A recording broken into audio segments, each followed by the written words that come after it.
I'm gonna, now that I said that, I'm gonna record. I forgot to hit the record button, so. Spread the word on next Friday as well. I think that would be a very educational session. Hopefully, we really, with Thanksgiving and Veterans Day, I know Veterans Day is next week, tried to make it an hour and a half with Mike so the information could get out.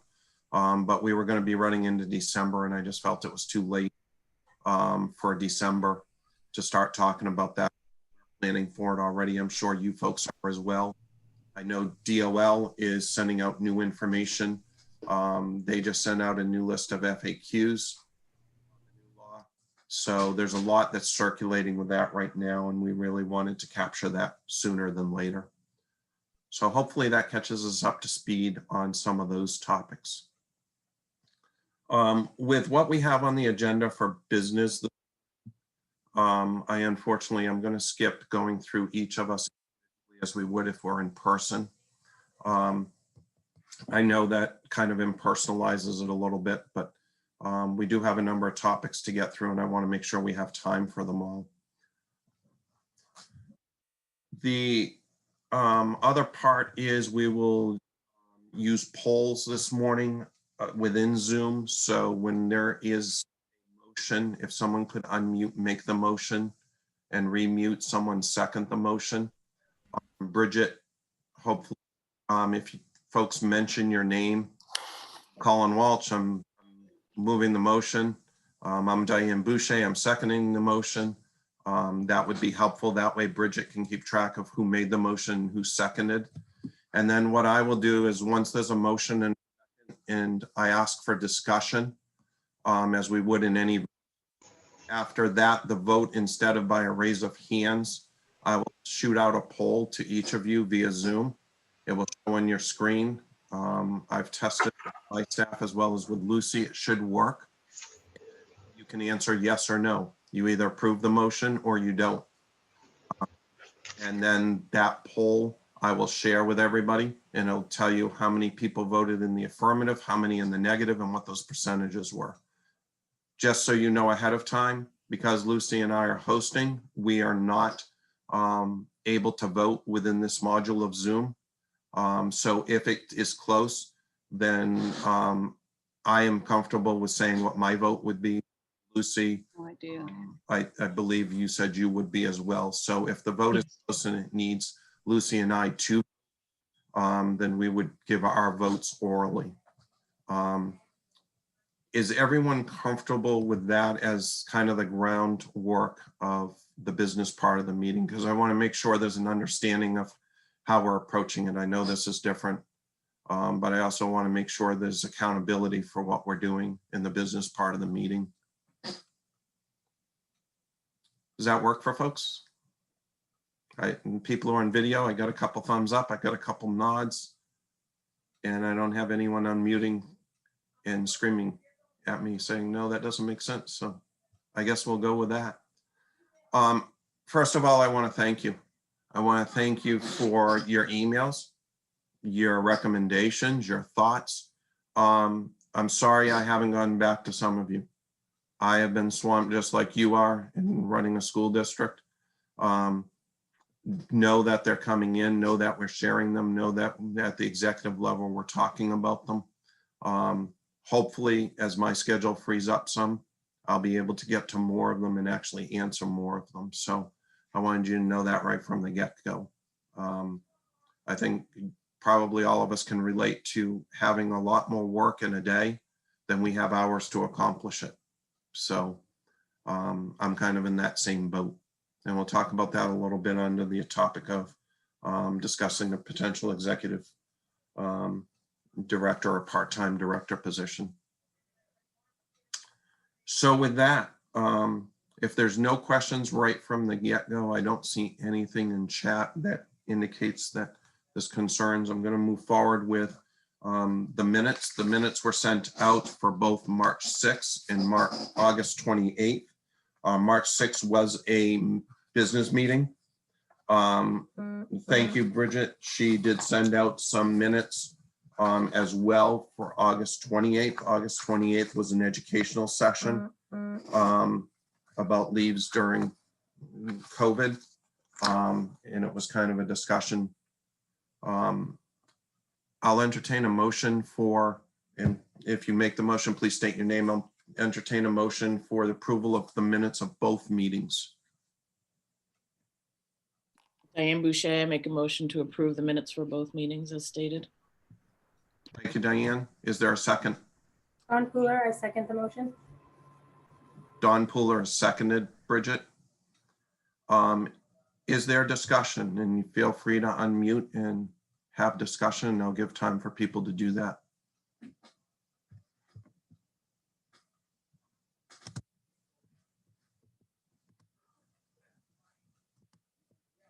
Hearing no discussion, I will launch a poll and I'll give everyone an opportunity. It should appear on your screen momentarily, and it will say approval of the minutes, and you can answer yes or no.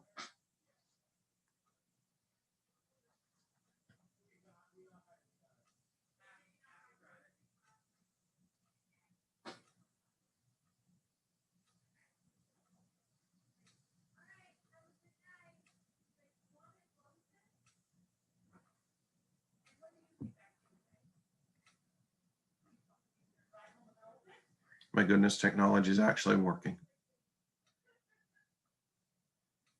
I'll give it a few more seconds. There's a few people who haven't voted. I don't see your names. I only see the number. So I'll give it a second if you want to vote.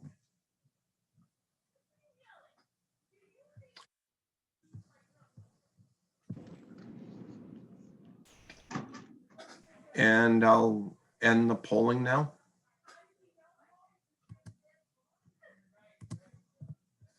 And you should see the results. The results are 44 folks, which was 100% in the affirmative and none in the negatives.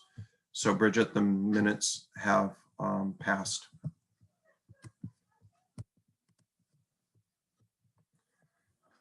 Next item on the agenda is approval of the treasurer's report.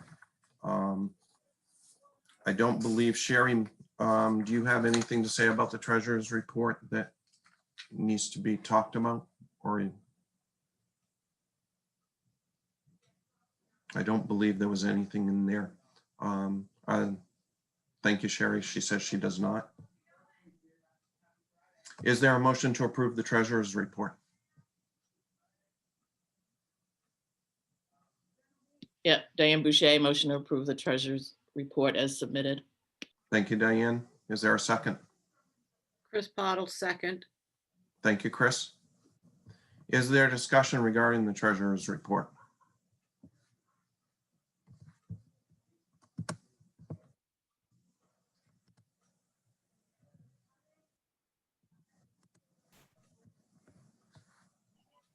Hearing no discussion, I'll launch the poll for approval of the report.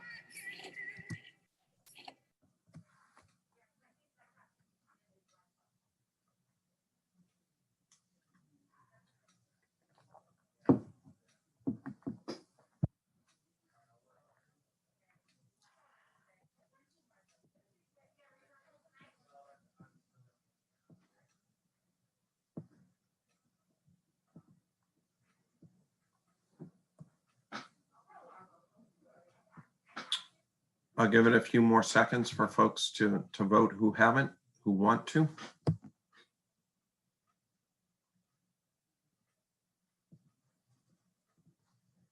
I'll close the voting on the treasurer's report. And the results are 45 voted in favor, 0 against. So the treasurer's report passes. Next item on the agenda is committee reports. Start with technology. Lucy, is there anything you want to talk about with technology other than you need more people to help you? Well, and it's, again, having content to get onto the website. What are you looking for? What are you interested? So we're trying to keep it updated as things come up. We want it to be relevant for you. But what else are you looking for?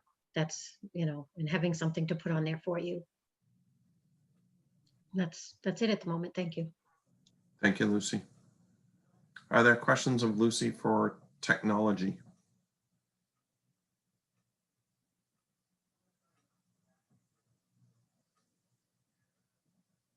Hearing none for technology, I think we'll talk about that in a little bit as well when we get down to a part-time position within the organization.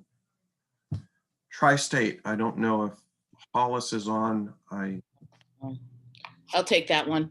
Okay, Diane. I didn't see that Hollis was on, so we are determining, we did have a meeting a few weeks ago, and we're trying to determine what a meeting looks like. It's kind of interesting. There are some on the committee that still want to do an in-person part of the meeting. It's scheduled to be in Portland. So we are working on that. If we do any type of in-person, it will be minor, and the majority of it will be remote, but we're thinking of doing some of it in person and videotaping it or live streaming it. So we're also going to talk to MSMA and see how their conference went last week. I heard a lot of positive things about the way their conference went. The plan is to still have a conference. It's just a matter of how we deliver it to everybody. So please plan ahead for that. And if you have any questions, feel free to reach out to any of us on the committee to add your comments or suggestions. We'd love to hear them. So it'll be a different world, but we are trying to do something. Thank you. What are the dates on that for next spring, next year? I need to look. And Maine is hosting, so it would be nice for us to get a good turnout from Maine as well. We are scheduled for the 18th of May, so that week, whether it becomes a 2-day conference or, may even be a 1-day conference, I don't know, but plan on sometime during that week that something will be occurring for the Tri-State ASBO group. So there's a lot of information that we want to share with people that have been building up that we usually do share annually. So I think it's important that we continue to do that. Deb Roberts, go ahead. So I just wanted to touch base, Diane, and offer for you to give me a call and I can share with you how fall conference went and talk about the virtual software that we ended up choosing in case you haven't chosen Okay. a platform yet. So Excellent. connect with me. I'd love to chat with you and tell you the pros and cons. And overall, it did go really well. Yeah, we did feel that you would be our resources. We just wanted to give you some time to get through the conference before we called you. So Hollis and I will be reaching out to you and have a kind of meeting and figure out what you did. So that will be great. For that support. Thank you. Mhm. Other questions or comments regarding Tri-State?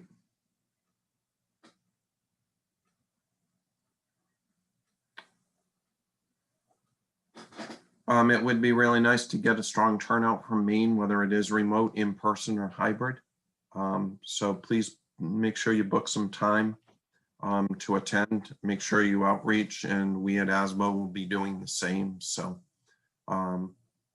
thank you, Diane, and the Tri-State group for all the work. I know it's hard. I know it's very different.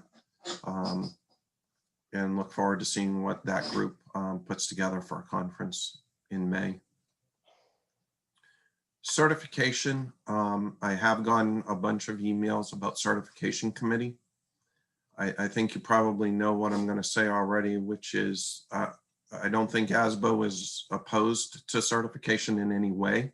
Our lack of action on certification might seem to indicate that. I think what it really comes down to is time and energy and focus. And I, just like a second vice president spot's been open for over a year, I know people have an interest in certification. They don't want it to lapse, and we don't want it to lapse. We as an executive committee have talked about it several times in our meetings. We just don't have the time and focus and the volunteer resources at this point to really move it to a level where we can do something with it.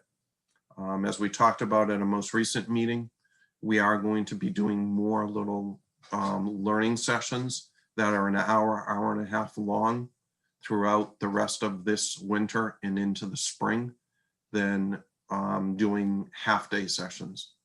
We will continue to have a business meeting when we need one. And we'll have a few more of those during the year as well to make sure that we're staying accountable to the business aspect of the organization. But I think the executive committee is really looking more at a learning sessions at this point. I know that doesn't meet the certification requirements, but at this point, we don't have that focus and energy and human resources and time, frankly. So I don't want folks to think that we're abandoning it. We aren't, but it is on a back burner at this point until we can kind of have all of us get back together, get some more focus and get some more volunteers. Are there questions about certification? Because I know for some of the folks, I know Deb, you were one of them when you were a business manager. I know Scott is very passionate about it. And I don't want folks to think that we're not passionate either. It's just a matter of resource or lack thereof. Any questions on that before we move to the next committee? The next committee is legislative, which we haven't had a membership base in for quite a while. We have been relying on our connection with MSMA and their legislative liaison team there, and trying to share information. Again, that's one that requires passion, requires time. It's not one that you can just do on occasion, especially with everything that's been going on in the past 6 months. So right now, we're kind of using other resources, whether it's MSMA or Drummond, to get information about what's happening legislatively. And then when there's hot button topics like the earned paid leave law, we're trying to bring them to you as best we can at a time we feel is appropriate. So legislative has been pretty quiet. Are there questions or comments regarding legislative committee?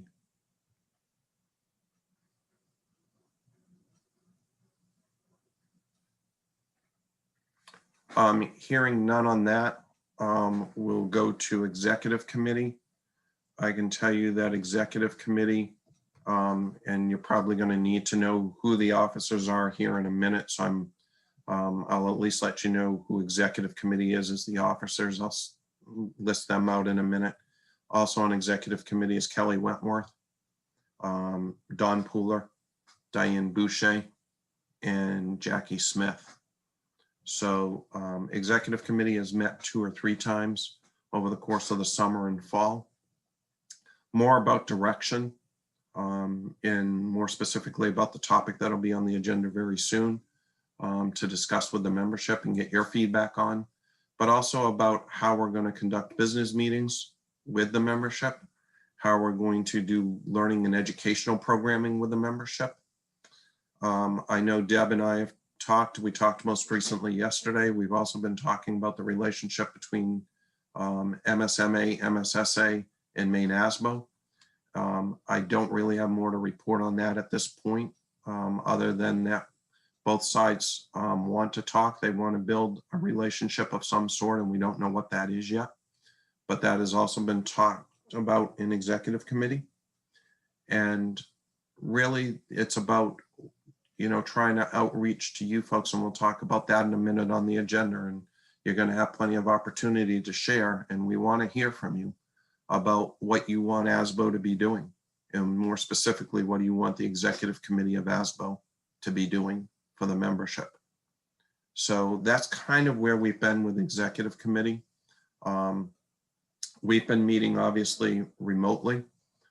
So that's kind of what we've done with that. So Deb raised her hand. I think Deb had raised her hand for the thing before. Is that correct, with Diane about Tri-State? Okay. So I think I answered Deb's raised hand already. Any questions, comments, thoughts about executive committee?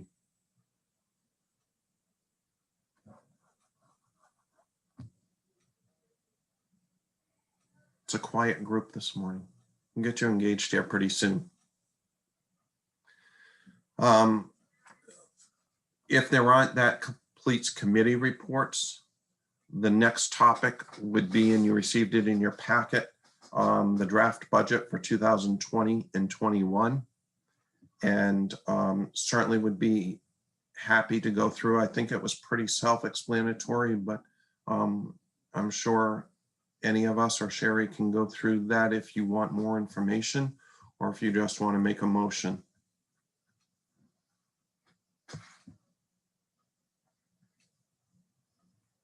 Sherry's got some comments in the chat. Yep, go I can ahead, read Lucy. them. Yep, go. She said, I did draft a typical budget, but if we do not have in-person meetings, we won't need the venue costs. Those costs may be used instead to pay for other organizations we choose to do Zoom presentations for us on a more regular basis. International ASBO may not be an expense this year either. So thank you, Sherry. There's a couple of things. I have not attended in charged ASBO for any of my attendance. One year I did not go. This year was, I know Lucy did some stuff this fall. I have not attended, so that's why you see zero cost for international ASBO the past couple of years.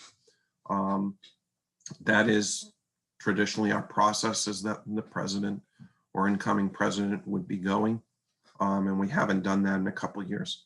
On the flip side of that, I think our membership revenue, and Sherry, you can correct me if I'm wrong, I think is going fairly well, but I think that vendors is certainly going to be down.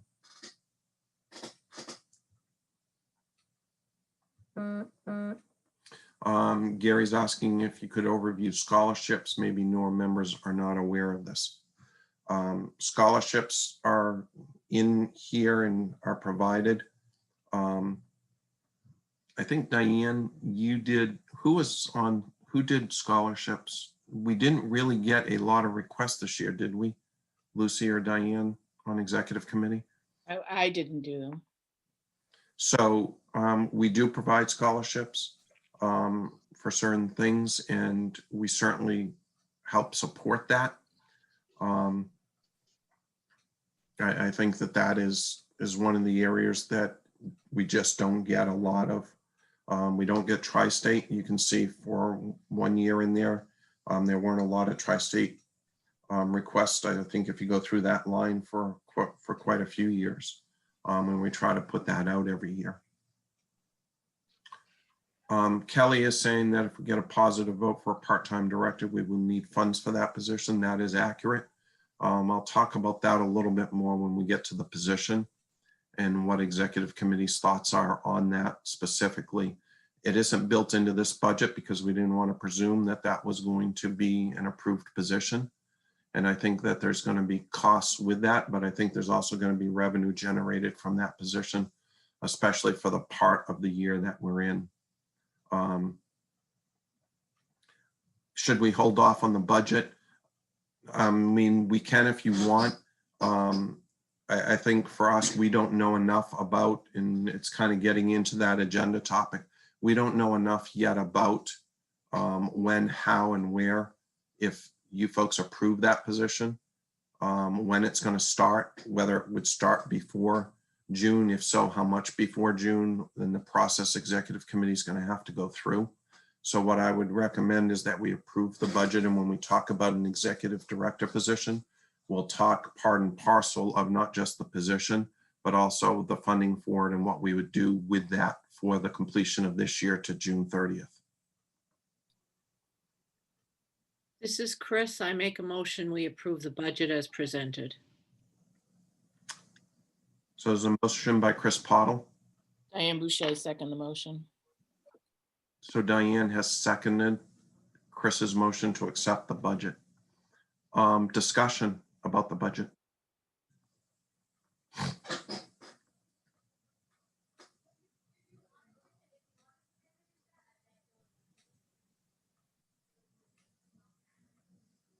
Hearing no discussion, let me get into where I need to be to send you a poll. And there you go.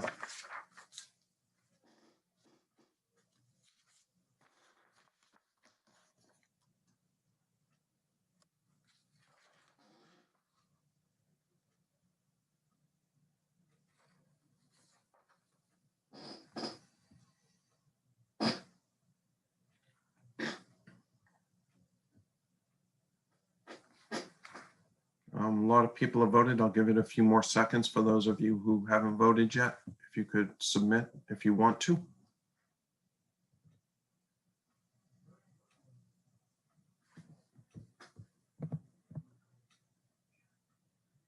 And I'm going to close the poll.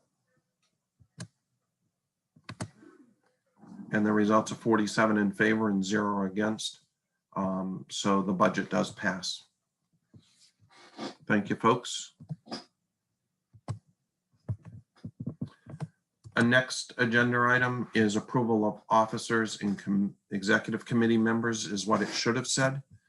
Committee members and by the bylaws are able to be appointed by the executive committee.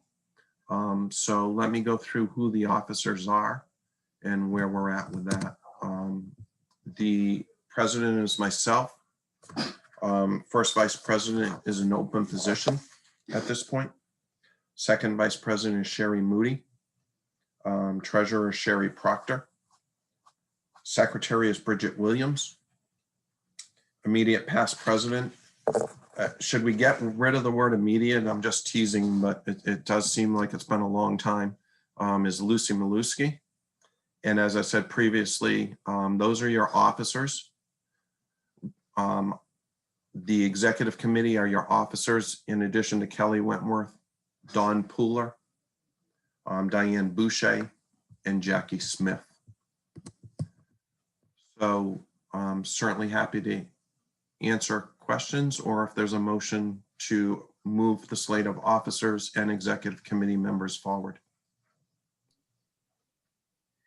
This is Chris. I make a motion that we approve the officers and executive committee as presented. Thank you. Chris Pottle has a motion on the floor. Is there a second? Yep, Diane, I'll second. Diane Boucher has seconded.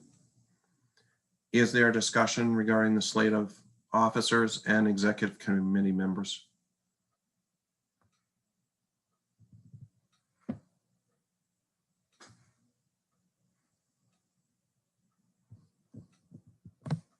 Hearing none, let me launch a poll for that approval.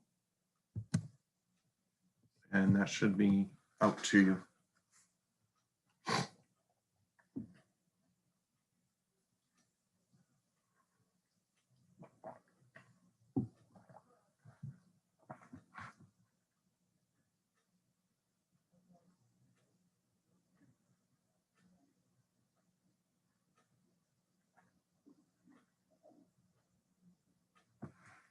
And I'll give that a few more seconds for people to vote who haven't and want to.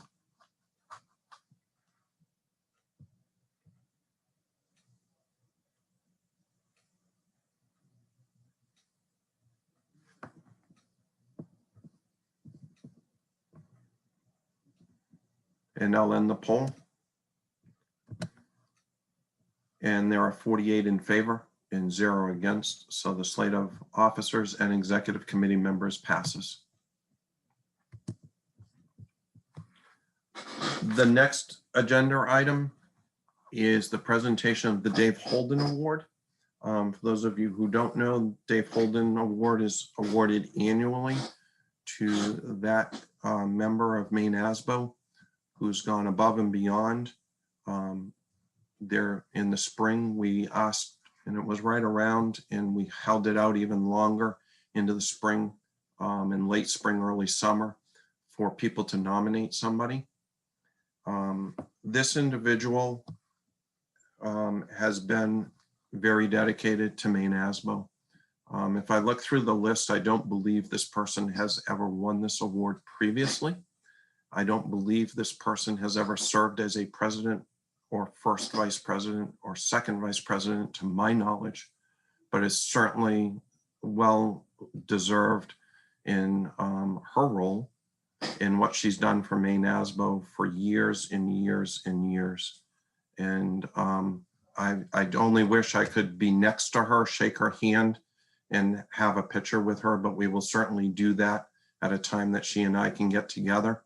But this year's recipient of the Dave Holden Award is Bridget Williams.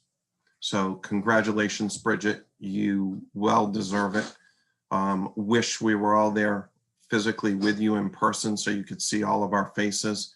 But from our hearts and from my heart, you have done outstanding work for the organization, and I couldn't be more proud to serve as president and give you this award on behalf of the organization. So thank you so much, Bridget. I just can't say enough. I certainly want you to unmute Bridget and say a few words. I want to thank you very much. This was very unexpected. I wasn't expecting that at all. I feel many people give much more than I do, but I really want to thank you so much for that honor. It means a lot to me. Thank you so much, Bridget. And my heart to you, Bridget. Bridget, you don't see a lot. You see her set up at the beginning, get the names, take the minutes.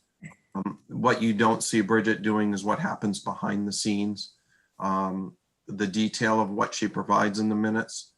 I would never have a hesitation that if I had to ask Bridget to do something, that she would always say yes, and should do it well, and should do it right on time, and should always have the membership's best interests at heart. So congratulations again, Bridget. Very well deserved, and only wish we could be in person to share this with you at this moment, but our heart. Thank you very much. Thank you.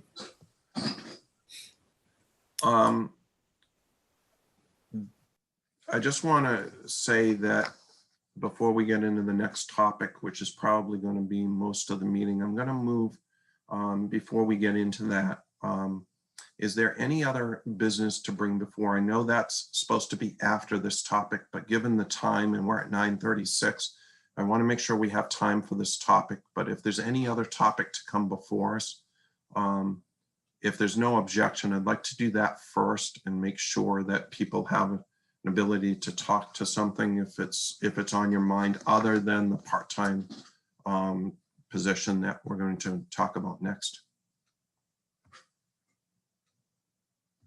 So the floor is yours, folks. Is there anything that you want to bring before us?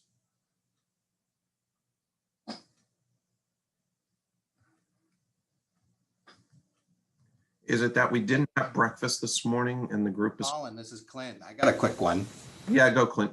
The ASBO thought at all about sending a unified letter to the state and says, you know what, you got to speed up reimbursements?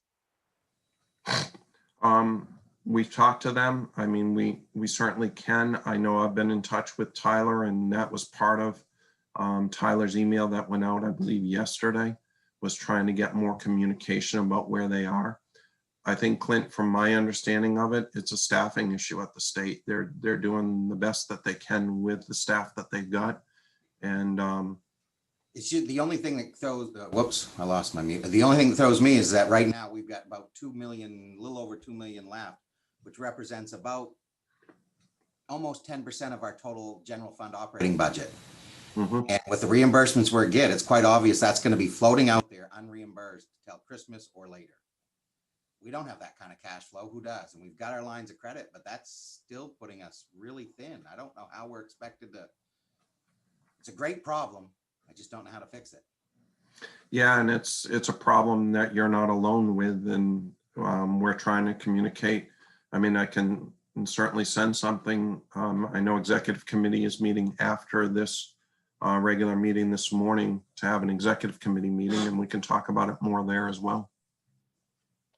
I think we almost need to get our superintendents involved and getting them to push back to the state. Because unfortunately, we don't have much of a voice. I don't think Tyler's getting through to them. I think the superintendents have been meeting pretty quick, often with the commissioner, at least the groups are, and they need to be getting the message to her that we need this reimbursement much quicker than they're presenting it to us. So that's my thought on that. Thank you, Diane and Clint. Deb, you have Roberts, you have your hand raised. So I just made a note and we'll share that with Steve and Eileen here in the office so that they can take it from there and see what they can do to help as well from the MSSA perspective and MSMA. I also wanted to share some information on unemployment. I know districts have finally gotten a bill from March to however long, August, I guess it was. And Doug from the Unemployment Trust, for those of you that are members, he's been communicating with the DOL and has a contact there that will be responsible for adjustment requests. His name's Joseph Allen, and I will share with Colin the email address so we can send it out to everybody or whoever wants it. But we have determined with him that all of the requests for adjustments with reasonable assurances and those types of things, please send them to him. We're offering that for those who belong to the trust too, but then from the MSMA lens for members who are self-pay, self-billing from your own district, also that same thing to work through him. He'll understand it more, and we're advocating for those adjustments to be considered as timely as possible. We're working right now on trying to figure out, could we somehow pay what we're not disputing and then hold off and get credits, but we don't have an answer on that yet, but we are trying to work with Joe on that, our contact at the state, to see how we can go about helping districts and then helping the trust as well from paying bills that were obviously claims that shouldn't have been paid. So. Thank you, Deb. Yep. Other business before we get into the next topic.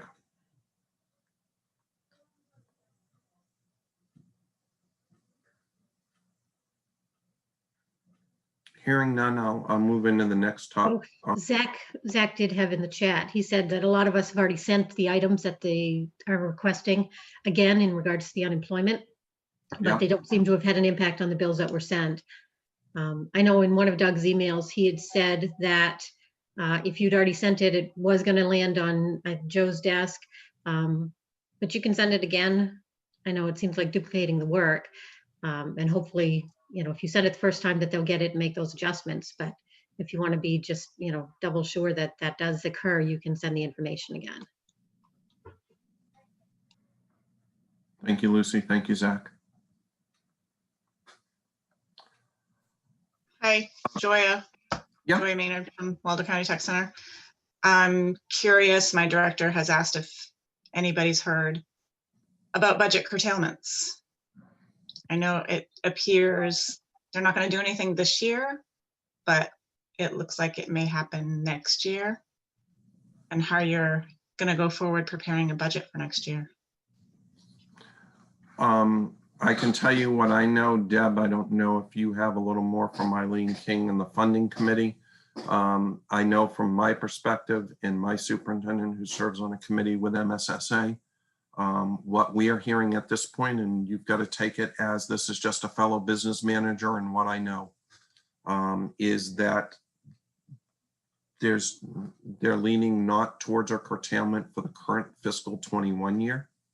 I think what Tyler has reached out on transportation costs and sped costs to everyone and asked to verify numbers. I think part of what that process is right now is that I believe superintendents are working some with the state on trying to see what's going to happen in the next biennium budget. The state's biennium budget starts July 1st of 21. So it's a 2-year budget for them. And I think there's just a lot of research at this point going on behind the scenes to get information so that I know from a superintendent standpoint, from what I'm hearing, at least, and it's what I'm hearing, I don't have any inside information, is that they're going to try to explore different avenues of what the funding could look like. So for example, enrollment. We're all getting or have gotten our enrollment numbers in. I think there's a lot of talk about what will those enrollment numbers look like compared to last year, and what does that look like as a collective for the state, and how would that impact subsidy. In addition to that, there's the whole, you know, how would it affect not just enrollment portion of the subsidy, but what pool of money does DOE have from the state budget to even allocate into EPS for the next year. I think, Joya, there's a lot of unknowns at this point, but I think there's a lot of talk and research going on behind the scenes to explore those potential different avenues of is there an ability or not, or a willingness or not to look at the form especially as it pertains to enrollment in the overall pie that the state has to allocate out. I know that doesn't really directly answer your question and give you, yes, this is what's going to happen, but I don't think any of us know what's exactly going to happen right now. I know Deb and I have talked, and I don't think Deb would mind me saying that, you know, part of our talks about MSMA and MSSA is exactly that. It's about the communication on financial matters between ASBO and those other two groups. And those are things that I've expressed to Deb on behalf of the membership that I feel are critically important. And we are having those conversations about the importance of that because it is going to be a very important budget season and a very important funding season. So didn't directly answer your question, Joya, but that's what I know and can share at this point. As I learn more, I certainly will share it with the membership. I just looked back while you were talking, Colin. The funding Yep. committee met October 9th. I'm assuming it has to do with fall conference. I didn't see an upcoming date, but I will try to touch base with Eileen to see what, if anything, she knows and share that with you to share with the members. Lucy, we're probably going to run over with Joel starting time. Is that going to be all right with him? Can you check on that? Yes, I'll check on that. Thank you. Zach, how did others use CRF? We're paying about $25,000 per day for additional staff. Will be a crunch after 12:30. Most was used on equipment, tech, tents. I think that's, I've talked to a lot of, I mean, there's a lot of different approaches. I think that, you know, some have used it on staffing. I know from us in our district, we did not. We were more worried about the effect of that afterwards. But I think, you know, I'll let folks, so that we can keep moving, Zach, put comments in the chat box on that as people want to respond to that. That's all right with folks.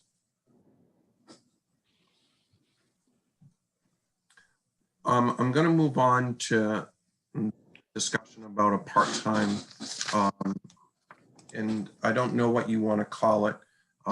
Call it an executive director. You can call it a part-time office liaison and support person for ASBO. What I can tell you is, and I know we've had other meetings about this, is that we have realized over the past couple of years, and more specifically in the past year, about what our limitations are as an organization and what our limitations of our membership are in being able to be part of the organization on a continuous basis. That's not a negative about any of us. You heard me say earlier that I just don't have time to respond to everything. I just don't. And that's not good for the organization. And I think we are at a point, and the executive committee has talked about this quite a bit over the past year and a half to 2 years, that we kind of have two different paths we can go at this point. We can continue to do what we do as a volunteer organization with the volunteers who come forward and provide what we can for learning and educational experiences. But we're going to miss a lot. And that's just the reality of it. I'm sure all of you have at some point been a part of or volunteered or served on a board of a volunteer organization. It is exactly that. It is folks volunteering their time to do the best they can about something they're passionate about. I think, you know, for the executive committee, I know it's unanimous. After all of these discussions and as time has moved on, we haven't approached this as a casual conversation. It's been in depth. That the feeling of the executive committee is that the organization really needs to be more proactive and more engaged in what we do in communicating with business managers and providing timely information to business managers learning, providing more timely educational resources. We've talked about it this morning. We've talked about just the timing of let's talk certification. Let's talk legislative. You know, we don't have folks who are engaged in that to keep up on it, to be able to share with the group.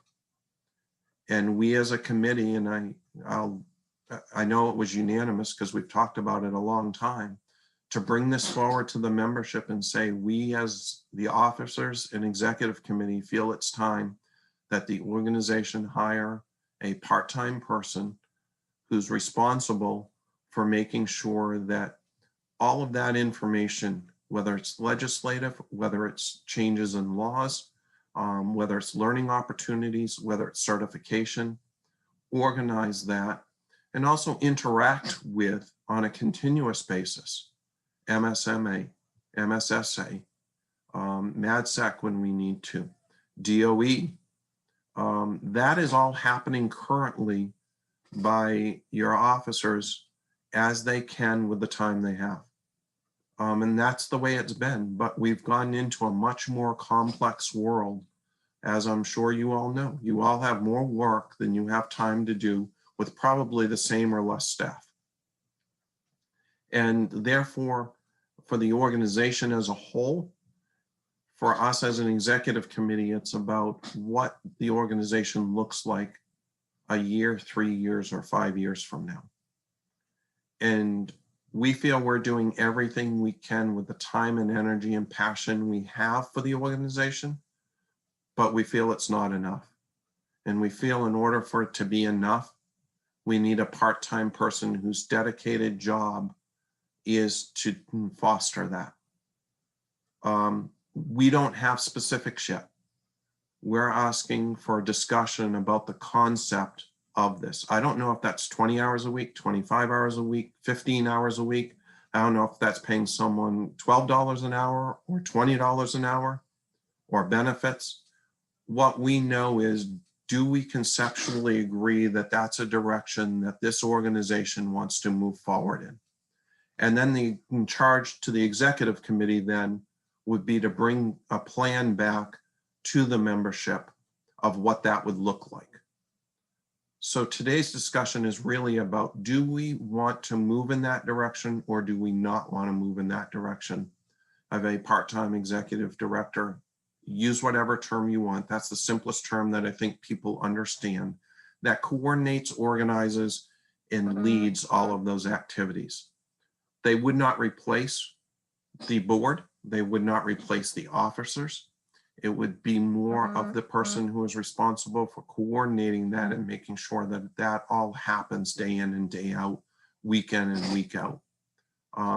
It's a place and resource for members to go to that is a consistent resource and to express concerns, to help organize and lead that effort, and then to bring it back to the officers and the executive committee. I can talk probably for half an hour about this, but I really need the membership to really engage in what is it that you want and need.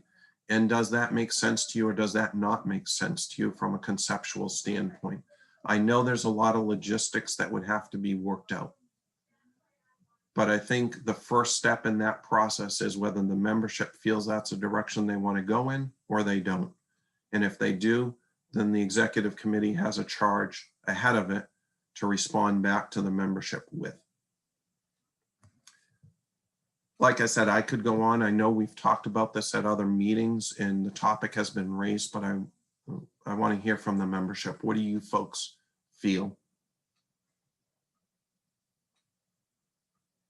Barbara says, I see that role as someone who could collect our voices about so many issues and present them on our behalf. That is exactly how the executive committee feels, Barbara. And in fairness, we're not doing as good a role as we could. I know I'm not, but I also feel that I'm doing the best I can with the time and resources I have as a full-time business manager. Colin, Yes. This is Chris. I wholeheartedly support this going forward for further discussion. We have talked about it on several instances through past years and tried to figure out how we could do that. And we started by adding the administrative assistant, I think is the position. That this is, if we want this organization to grow in any way and not grow smaller, we need to take steps forward. So I just want to say I wholeheartedly support going forward with the discussion. Thank you for your comments, Chris.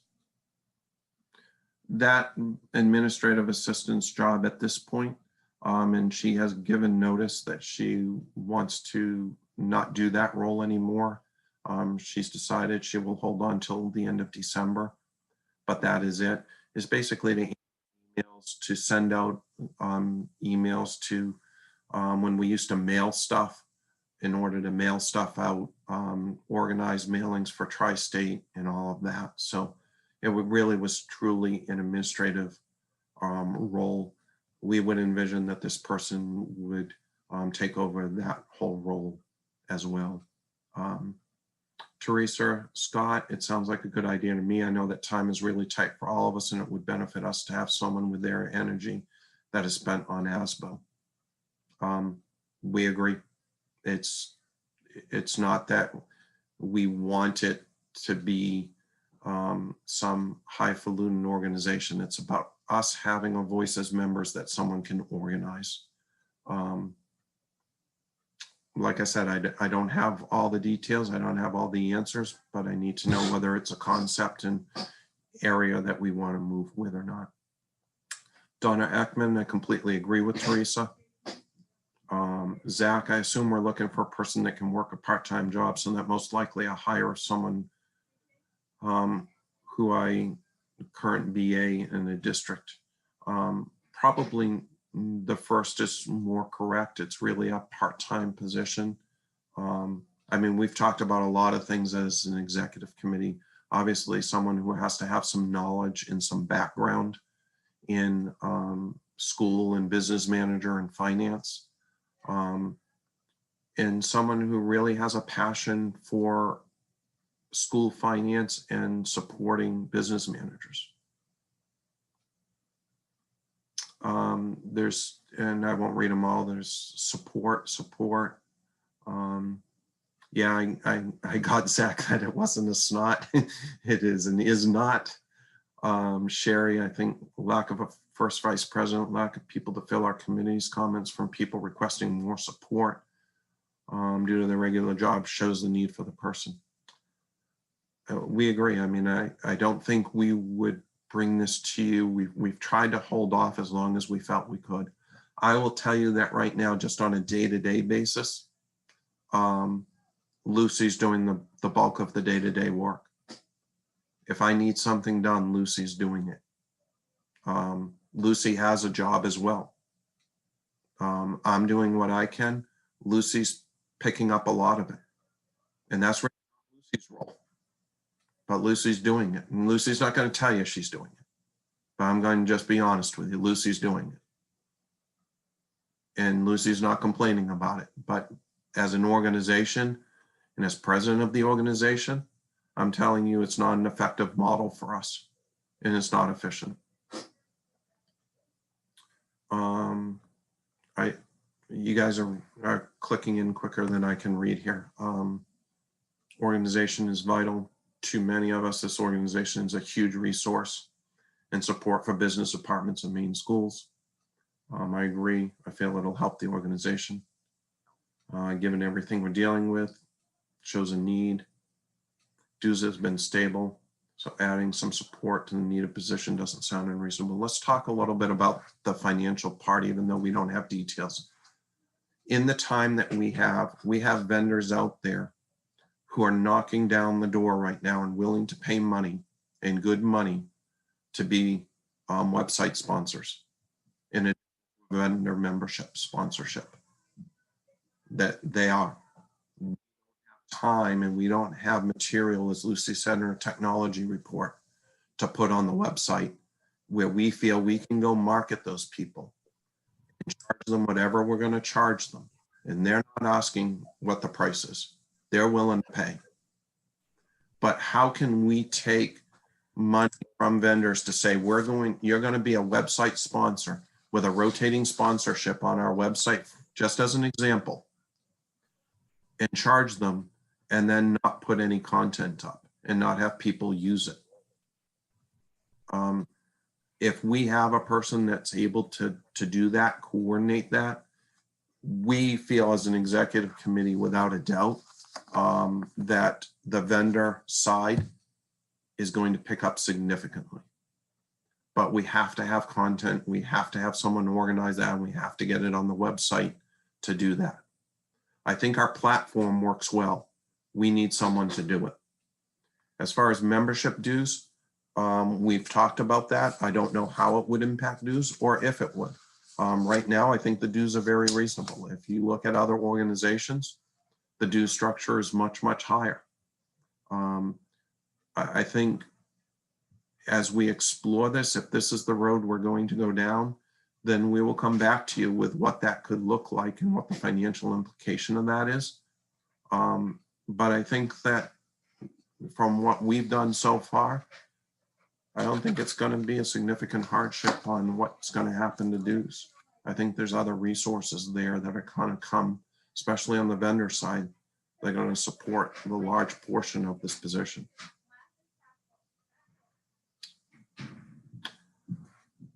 There's two routes to go. I'm certainly willing and want to hear more from the membership if that's what you want, or if someone wants to make a motion to have the executive committee move in this direction and report back, I would entertain that, or the opposite, which is no, we don't like the position, we don't support it, and we don't want the executive committee to move forward. What's the desire of the membership? This is Chris. I'll make a motion to have the executive committee look at this further and bring back a proposal to the full association. Okay. So Chris has made a motion for the executive committee to research this more, come back with a more defined proposal to the membership. This is Zach. I will second if you let me in. Yep, you're in, Zach. Zach Harding has seconded Chris's motion. Is there more discussion?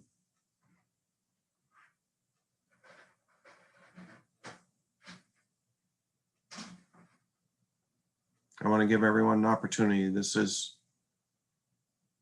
important. I want to make sure people are comfortable. So the motion and second is for the executive committee to look into this more and to come back with a more defined proposal to the membership. I guess I'm just not sure what that would look like. I think in my book, and Chris, you made the motion, you can correct me, but it's about defining a little more about hours, roles and responsibilities and what's going to get accomplished, and then how we intend to pay for it would be my guess. Chris, is that how you envision that, or did you envision something else? No, I agree. It's looking at a potential budget issue and what the duties and time requirements of a person in that position and the background of the person in that position. And Zach just commented in the chat, since he seconded the motion, job duties and cost. I kind of think that's where it's at, Diane, to answer your question.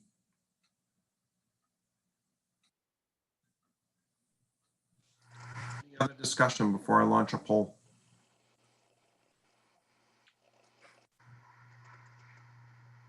So I'm going to launch a poll on the motion and second for the executive director.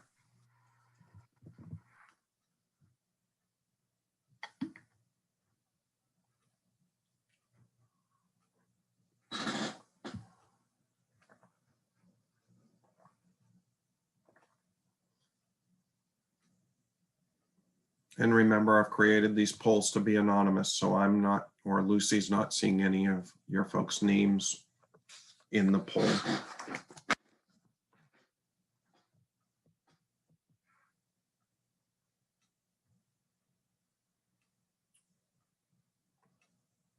I'm going to give a little more time.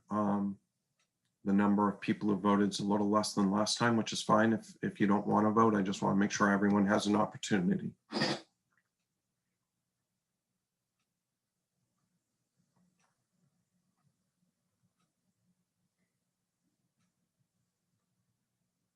I'll give it 5 more seconds and I'll close the poll.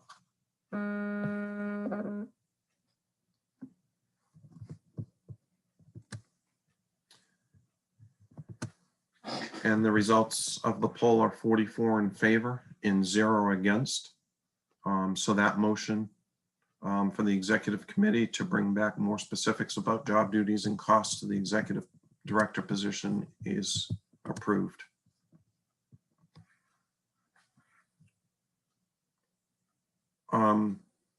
I know Joel and American Fidelity are waiting for us, but I want to make sure, is there any other topics that membership wants to bring forward?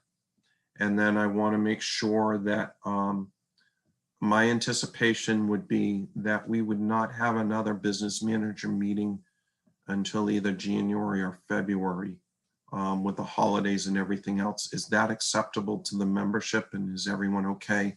I don't necessarily need a vote on that, but do you feel that you need a business meeting? Not a learning and educational session, but business meeting before that.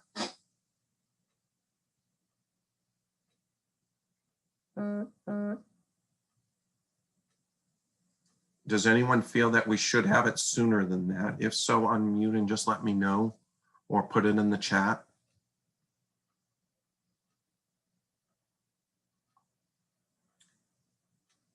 If not, then that will probably be our game plan as in the officers.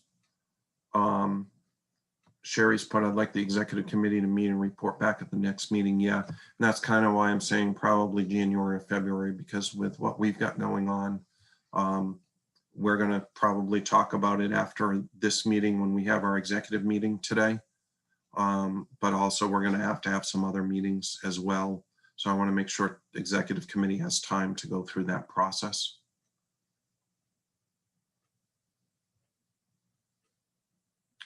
If there's nothing else from a business perspective, that'll end the business portion of the meeting. I know we're 7 minutes over right now. And Joel McKenzie and your group, I apologize for the 7-minute delay on getting to you folks. I will let Lucy I know, Lucy, you love to talk. I'll mute myself. I've talked plenty for the entire day. I will, before you, these folks. Colin, I'm not able to give Joel co-host abilities to share his screen, so you'll have to do that for him, please. Thank you. Hold on 1 second. Let me yep, I will do that. Talk. Okay, great. So as Colin mentioned at the beginning of the meeting, I was able to attend the ASBO International's Envision 2020 virtual conference back in September. And while there were a lot of sessions and presentations over those few days, this one particularly struck a chord with me. So I'm really pleased we're able to bring it to you guys today. So we've got Megan Garden and Joel McKenzie joining us from American Fidelity. And I'm going to turn things over to Megan to get started. And thank you both for joining us today. Thank you so much, Lucy. Very much appreciate it. So as Lucy mentioned, I'm Megan Garten and I am with American Fidelity. And most of you may not be familiar with us as an organization and as a company, but we are certainly very thankful to be with you here today. Really just want to take a couple of minutes before I introduce, actually not even a couple of minutes, before I introduce Joel McKenzie to you, but we're going to take some time today just talking about essentially kind of a really good segue that Colin was talking about, you know, the process of doing more, but having less resources to do it in, and more continues to be piled on our school districts. At American Fidelity, we only work with K through 12 public schools. So we're always looking for ways that we can be a better partner for you. and for our school districts. And this is kind of one of the value added things that we provide to our schools. Joel McKenzie, I'm not really going to take a lot of time talking about me, but I really want to talk about Joel here for a minute, because one of the things that we've heard through all of this, through everything with COVID, is just the daily struggles that our school districts are going through, and just feeling like you're hanging on. And so Joel has spent his entire career at American Fidelity. You know, he's been here for 36 years now. His entire career in training and leadership development. And so really kind of took this in a way to be able to provide some resources to our schools of ways that you can thrive during this time instead of just feeling like you're hanging on. So I'm really excited that you all have the opportunity to see Joel speak today. He does a fantastic job, and very, very excited to be here with you. So Joel. Thank you, Megan. Let's just do a sound check and everybody can hear me. All right. And can you see my screen? Very good. Very good. Thank you. I'm going to back up a couple slides just so you see the title slide. This is Thriving While Surviving, 7 Ways to Grow Personally and Professionally in Difficult Times. And Colin, certainly don't mind at all the delay. I'm very interested in that discussion. I've worked with ASBO. We've actually been on the board of ASBO for many years, also in Kentucky, Kentucky ASBO, and watching organizations transition to an executive director and how that happens and so on. Been a real pleasure. So it's a real interest of mine. So thanks for letting us sit in on that piece. Well, okay, so this is Thriving While Surviving. This is a little bit about myself. That's not all that important, except that, as Megan said, we have a distinct interest in helping districts in a number of ways. Of course, we're in the benefits business, but my focus now in my career is leadership development, both internally and externally. So I get to speak at different ASBOs periodically and ASBO International. And so I'm just thrilled actually to be here with you all today. Thank you for that opportunity. Now, one thing you need to know as we get started here is that there will be a door prize at the end of this session, but you have to be present to win. And just so you know that it's worth sticking around for, I'm going to show you a picture of that door prize. Okay, so one disadvantage of doing this virtually is I have no idea whether that joke just bombed or not. But in any case, we are here and we're excited to be here. I want to talk a little bit about a TV show called Alone. Some time ago, a friend of mine turned me on to this show and I started watching it. It's a show about 10 people that are taken into the wilderness somewhere, dropped off individually, and they self-document their stay in the wilderness and see who can stay the longest. The contestants of the show, like these of season 3, are taken out of their environment, put in a new environment. They have to learn how to do life differently than ever before, learn new ways of surviving, new ways of doing things to survive. And they have to do it by themselves. Sound familiar? Well, so familiar to me that I thought, how can we take what they have learned and how they progress through their time and apply that to what we do on a daily basis, both in terms of our jobs and our personal lives. So what I want to do is share 7 lessons today from the series Alone that will help us learn how to grow both personally and professionally. Now, I'm going to turn my screen off if I can manage this, just so I'm having some video difficulty. So I'm going to stop the video so you can be sure and see the slides. All right. So the first of 7 things I want to share with you is that there is a difference between surviving and thriving. This is Jose Martinez. He was the favorite to win season 2. And on the first day of his survival, he said something that really caught my attention. I'm not looking to just survive out here. I'm looking to thrive. And that caught my attention and made me focus on that in each of the contestants as they went through. And it became really a theme for why people made it, why they tapped out. This is Dave McIntyre.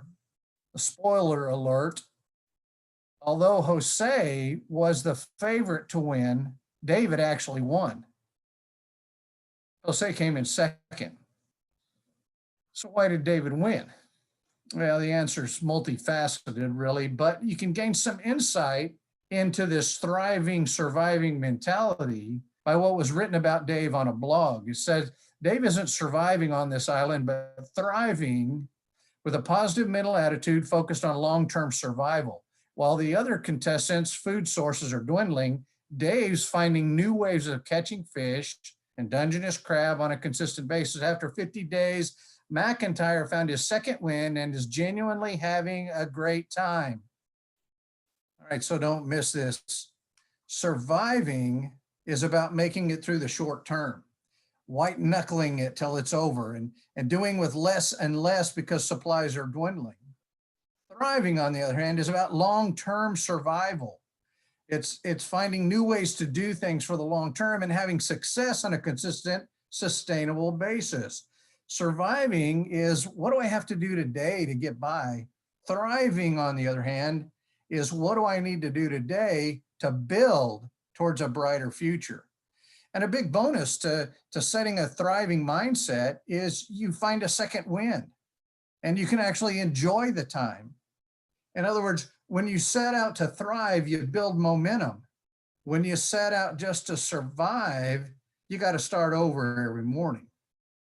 So if there's a difference between surviving and thriving, lesson for us is we can make the daily choice to thrive.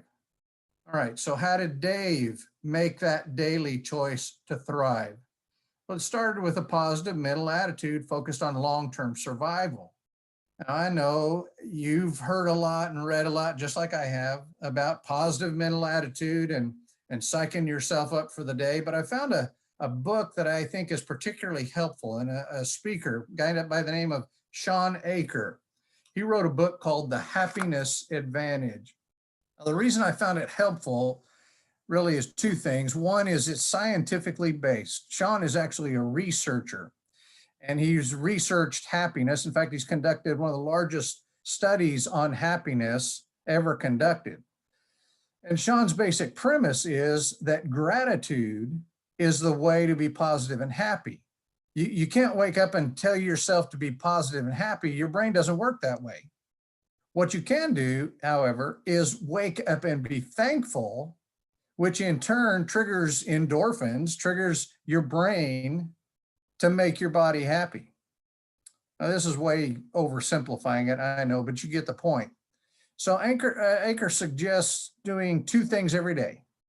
One, write down 3 things for which you are thankful. And second, write down the details of one positive experience that happened in the past 24 hours. Now, I told you that I like this for 2 reasons. One is the research, it's scientifically based. But the second reason I like it is I've done it, and it has made a difference. Now, when I first heard this idea, and I actually got to hear Sean Aker speak, I was kind of having a negative experience and thought, yeah, right. I heard a lot of motivational talks, and I thought this was too simple. But I did take the challenge, and I started doing it, and something has changed, which is why the very first point of this whole presentation is, if you want to thrive, start with gratitude. But there's more to this point. So let's look at this. Look at this diagram. This is called the Ebbinghaus illusion. There's the reason it's called Ebbinghaus illusion. Hermann Ebbinghaus was a German psychiatrist, and he developed this in the late 1800s. And it is an optical illusion. So there's 2 orange dots. Which orange dot is bigger? The one on the left appears to be smaller. And a lot of people say, well, the one on the right is bigger. But in reality, they're both orange dots are the same size. Now, as I said, this is an optical illusion, which means your eyes trick you into thinking one's bigger than the other. However, what's significant about this is that research done in the last 25 years with magnetic resonating brain research shows something occurs in the brain when we actually look at this. In other words, yes, it's an optical illusion, but our brain interprets it and makes it a neurological reality. In other words, You know it's an optical illusion, but your brain interprets it as reality. Well, okay, so what does this have to do with thriving or being grateful? Well, our brain works like this, in that we stare a lot at the orange dots, and the orange dots appear smaller because of the size of the gray dots around it. Gray dots are the issues and concerns and problems. And so what our brain does is, when we focus only on the challenges and the problems and the issues, all the small stuff gets, or the things that we're thankful for, gets smaller. At least it appears smaller. You see the application? If we focus on the orange dots, the things that are important in our lives, and we give thanks for them, and we focus on them throughout the day, then those things don't grow smaller, they grow bigger, making the issues and concerns we have to deal with more manageable. Now, I'm not saying it makes them go away. I'm not saying that. What I am saying is that when we focus on thriving, or one key to thriving is to focus on gratitude and focus on the positive. And the way to have a positive mental attitude is to focus on gratefulness, as opposed to saying, I'm just going to get excited today. What I'm going to get is thankful. Robert Sharma says it this way: gratitude drives happiness. Happiness boosts productivity. Productivity reveals mastery. Mastery inspires the world. And it all starts with being grateful. Second lesson from Malone is that knowing how to survive and surviving are two separate things. Just ask Desmond. Desmond was the first person to tap out on season 2, and he did so within 7 hours of being dropped off. This is a picture of him being picked up just before nightfall the first day. And when they came to pick him up, he said, "This situation's crazy. I don't feel safe. I think I've bit off more than I can chew." Well, Desmond is a U.S. Army war veteran. He's 37 years old. He fought in Afghanistan, and he's also been on other remote kinds of survival exercises. However, shortly after he was dropped off, he ran across some bear scat, and it scared him. Now, for anyone who may not be familiar with that term scat, outdoorsy people use it, and it comes from a Greek word meaning excrement or dung. Anyway, when Desmond saw the bear scat, it scared him so much he tapped out. He said, being in this environment, this alone portion, it doesn't play a part until you're actually here and you don't have anybody else to turn to. He said, it's not something you can really prepare for. Truth is, Desmond had prepared. He was capable, but he let his mind go crazy when he saw the scat. So the real lesson we learned from Desmond is, don't let shit scare you. That's probably not something I should put on the slide. So what I'm going to say is, anticipate challenges and act against fear. Now, what I mean by anticipate is to expect, to look forward to prevent or nullify. In other words, we have, well, this carries with it kind of some idea of planning and preparation. But since we can't plan on every contingency, we've got to be ready for any contingency. And that's where fear comes in.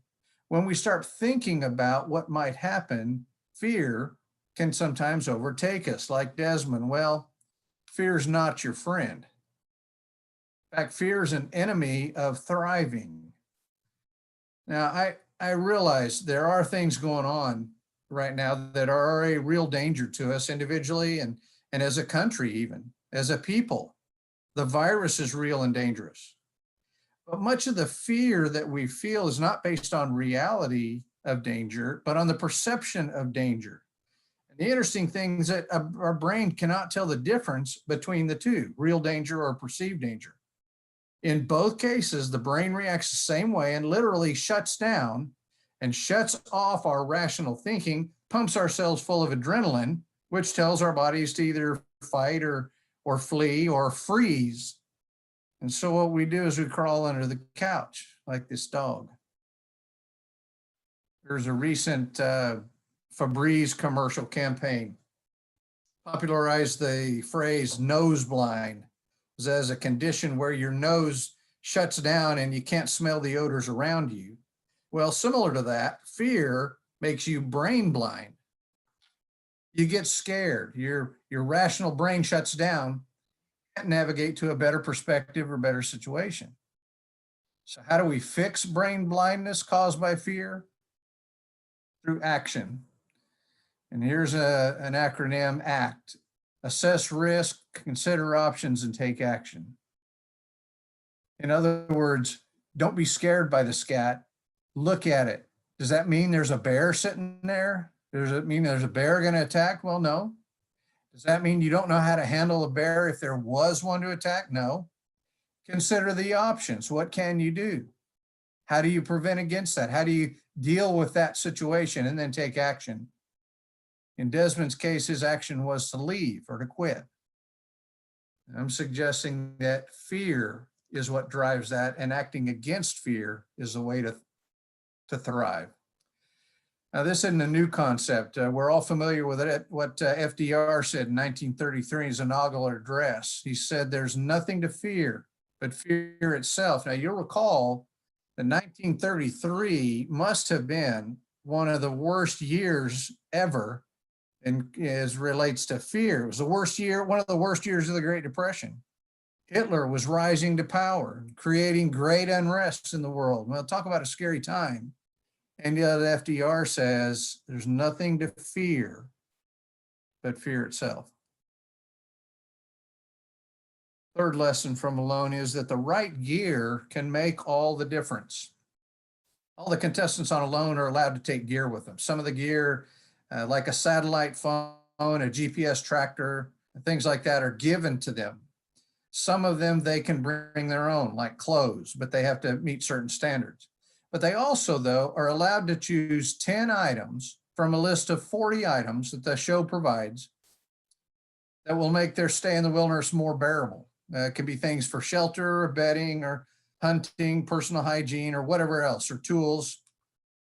Now, here's a partial list. It's 24 of the 40 items. Question is, what 10 would you pick? And which would you not pick? Well, I'll give you some hints of what people chose just to make the point. The top 3 items in the first 2 columns, an axe, a ferro rod, and a sleeping bag, bow and arrows, gill net, and saw, were picked by everybody. The last column, bar of soap, small shovel, spoon, etc., was not picked by anybody. Now, it's not terribly important who picked what or what they picked there, but the fact that they chose something with intent and purpose,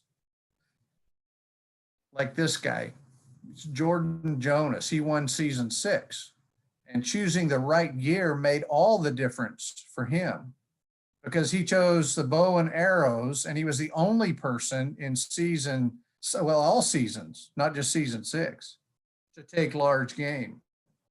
And when the producers came to tell him he'd won after 77 days in the wilderness, he had over a year's worth of food, plenty of water. He was thriving. So the lesson for us is, since the right gear can make all the difference, we've got to use all our gear. Don't limit ourselves to just 10. Unfortunately, we don't have to just pick 10. Well, what do I mean by the gear? Use the gear at your disposal. Well, what are new ways of doing things? We've all been forced into finding new ways of doing things, being creative, talking to folks that are doing the job, that are in the same job you're in. Don't be afraid to do things differently, or find new ways, even creative ways to get better results. Don't limit yourself to the way we've always done it. Look for ways to use all your gear and get help doing it. Fourth lesson from Malone: it's not the fittest that survive, but the most adaptable. I already told you that the winner of season 2 was David McIntyre. One thing that's interesting about that is that he was not the favorite to win. Remember, Jose was. And even when it came down to just 2 contestants left, Dave was still not the favorite. He was, however, one of, if not the most adaptable. As with all the contestants, when they're first dropped off, one of the first things they do is look for food. Because you can only survive so long without food and water, fresh water. So he right away started doing that. First thing he did was set up a gill net to catch fish. When he didn't catch any fish in the gill net, he started eating limpets, little tiny snails. And then he started moving his gill net around, which after several days, he caught no fish, and actually the gill net got destroyed by the tide. And then he fashioned a fishing pole. He tried to catch fish while he began making a new gill net.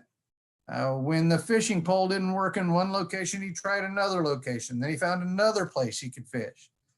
In the meantime, he found some Dungeness crab, and he ate that for a while until finally he found a place which was only accessible during low tide. And he found that place to catch fish. You get the point. He was surviving by adapting. The application for us is the same. We need to survive, or to thrive, we need to accept what's not working and change. In other words, we need to stay humble and change what's not working and be adaptable. Have you heard of the Dunning-Kruger effect? Dunning-Kruger effect is a psychological term that describes a cognitive bias in which people with low ability at a task overestimate their ability. In other words, the less a person knows about something, the Dunning-Kruger effect causes them to think that they are experts at it, or they're very good at it. The way that plays out is the less you know about things, the more likely are you think your way is the best.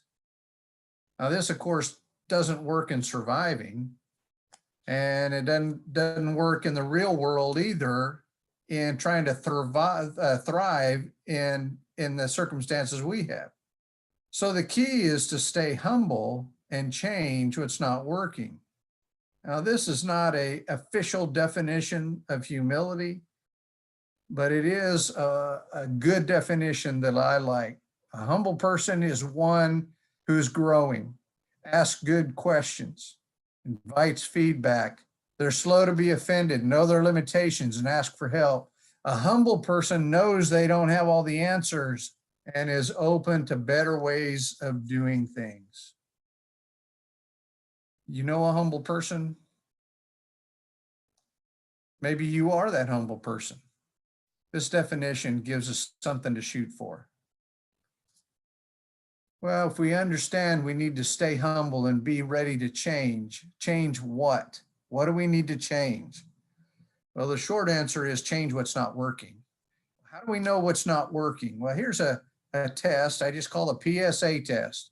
And like a PSA test for cancer, it doesn't necessarily mean you have cancer, but it can be an indicator that something might need to change. So in this case, PSA stands for pain, score, and apathy. What's causing you pain? What's frustrating to you? What is it that you just don't like anymore? It's not working. If it's causing you pain, it might be time to change something. If it's causing people around you some pain, it might be time to change something. Now, score. What are the results you're achieving? Your job may not have a specific score like a basketball game, but it still has measurements, things that have to get done. And what's not getting done, or what is not getting done up to par, might be an indication something needs to change. Then apathy. What's something that maybe you used to be excited about? You used to love it. You used to really enjoy it, bring you energy, but not so much anymore. Reminds me of that joke. Two guys were talking. One guy said to the other, what are the biggest problems we have in the country today? Ignorance or apathy? Other guy said, well, I don't know and I don't care. Well, that's not quite what we're talking about, but you get the picture. Apathy, something that maybe used to be exciting to you, but not so much anymore. Could be that something needs to change. So stay humble. change what's not working. Number 5 lesson from alone is some people tap out because they do stupid stuff. This is Zach Galt. He's in season 3 and he's holding a bandage on his arm, and he's coming to grips with the fact that the cut that he just sustained is so severe that he's going to have to tap out. Just minutes before this picture, he was filming himself like they do out there. They'll film themselves doing daily activities. They'll film themselves in their shelter at night, talking about issues and things. And Zach was filming himself as he's walking through the forest. And you can hear him saying to the camera, this forest is hard to walk in now, but now that everything is wet, it's soaked because it was raining, it's going to be 10 times as slippery. Why am I doing this in the rain? Well, what was he doing in the rain? Well, he was walking along in the rain, slippery forest, and he was carrying this camera. He was carrying a knife. He was carrying a hatchet that didn't have a blade cover. So his hands were full of stuff, and he's saying, why am I doing this in the rain? Well, you guessed it. Seconds later, while he's still filming, he trips over a log, falls, and he cuts his arm with the axe. And then you hear him saying, the camera kind of tumbles to the ground, but you hear him saying, stupid, stupid, stupid, stupid, stupid. All right, so what do we learn from Zach? Well, pretty simple. Don't do stupid stuff. What do I mean by that? Guy on a daily podcast that I listen to said this: in the best of times, people make irrational decisions. In the midst of unrelenting chaos, like what we've got right now, people make horribly irrational decisions. Pascal said the same thing, a different way. We run heedlessly into the abyss after putting something in front of us to stop us from seeing it. Now, Zach knew better than to hike in the woods in a very slippery forest, carrying a lot of gear, including an axe without a blade cover. And he regrets doing it. But the time to think about not doing something stupid is before we do it. Unfortunately, sometimes we don't do that, like Rudy Gobert. You remember early in the pandemic, NBA player Rudy Gobert was being interviewed by a lot of reporters, and all the microphones are sitting on the table in front of him. And he touches them all, kind of to make fun of the focus on the pandemic and the virus. Turns out he has the virus. Not very funny, something stupid. Now later, he comes back and apologizes, which is wonderful. And I appreciate him doing that. But in the moment, it makes the point. Sometimes we do things without thinking. And these folks, this was also early in the pandemic, gathering at Myrtle Beach for a party just to spread the things around. And what about these folks? Well, now, wait a minute. Come to think of it, this may not be such a bad idea. You run out of toilet paper, how else are you going to get some? But anyway, I wouldn't say that's a stupid thing there, but there are lots of things that are not headlines that are not really remotely funny. And you probably have them where you are. I know I've seen them where I live. Like superintendent resigns after hidden camera video was sent to school board. Seems that this superintendent was meeting up with a teacher in a location that he didn't think anybody was watching. Well, somebody had planted a camera and sent the resulting video to the school board members. Don't do stupid stuff. Or what about school principal uses activity fund for work on his house? Yeah, another actual headline in my area. Or what about bad habits? School administrator picks up bad habits or even addictions during COVID quarantine. Stupid meaning don't do something that you wouldn't do otherwise when there's not a pandemic, when you're not stuck at home. The way you treat people, the way you treat the things you have, the way you treat your employer.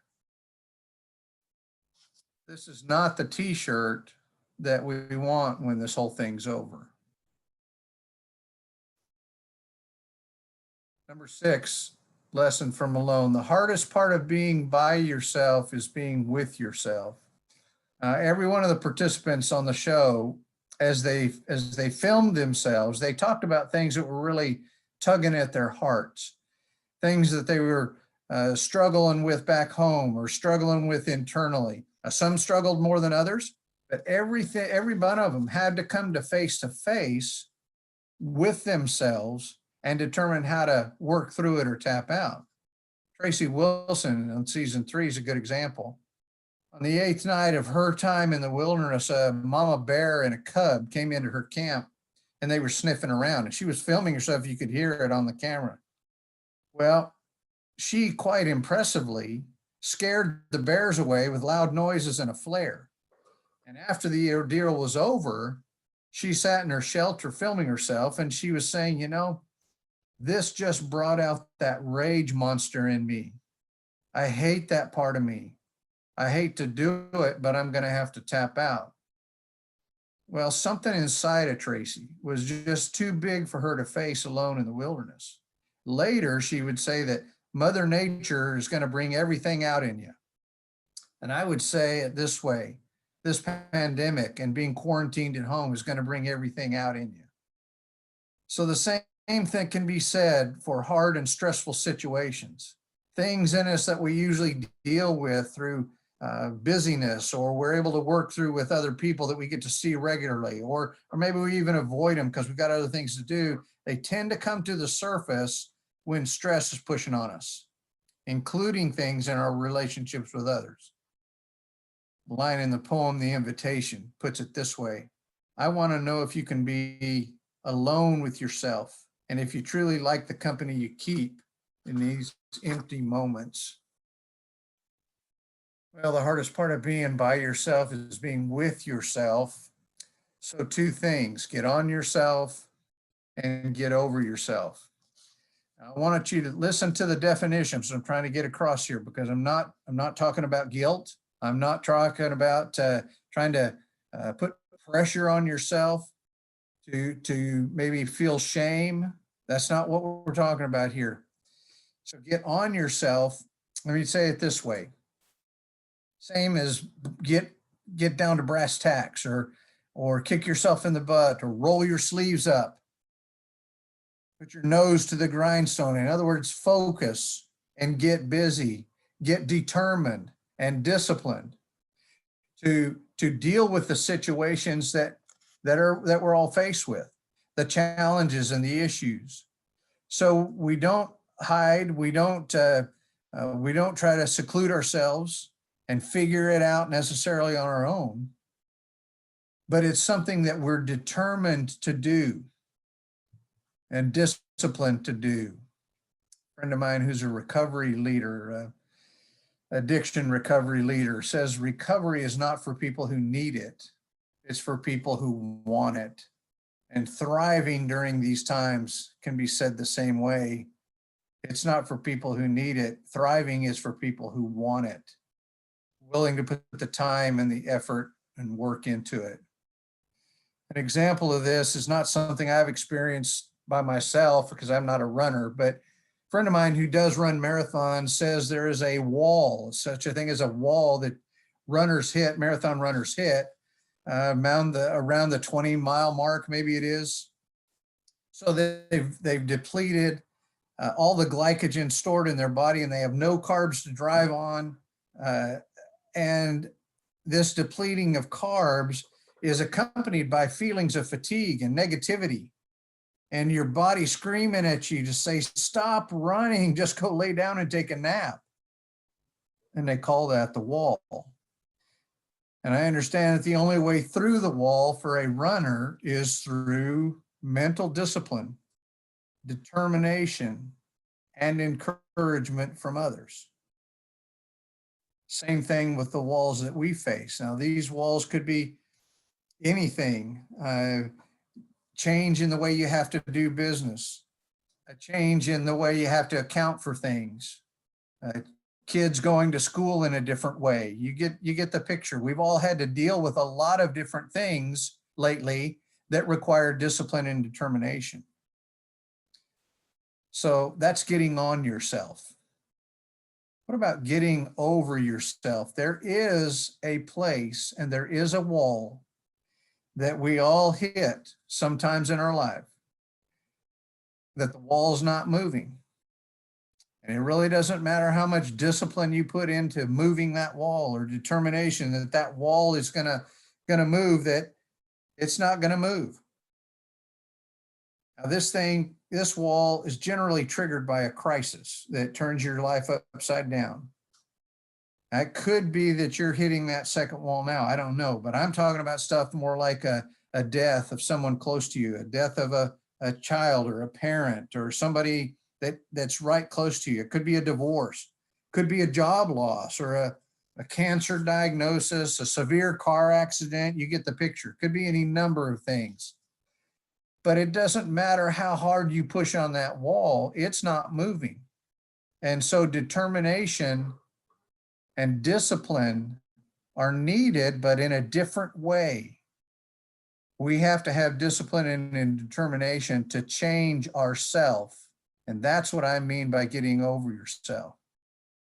There's a book called Healthy Spirituality by Peter Scazzaro. It talks about this. And I recommend the book, especially if you have experienced a crisis of faith as maybe a result of a physical crisis. Anyway, when you hit this wall that's not moving, as you will in life, you'll need self-discipline and self-determination, but you'll need that in a way that changes your own attitude, your own way of thinking, or your own way of existing. In other words, that's what I mean by getting over yourself.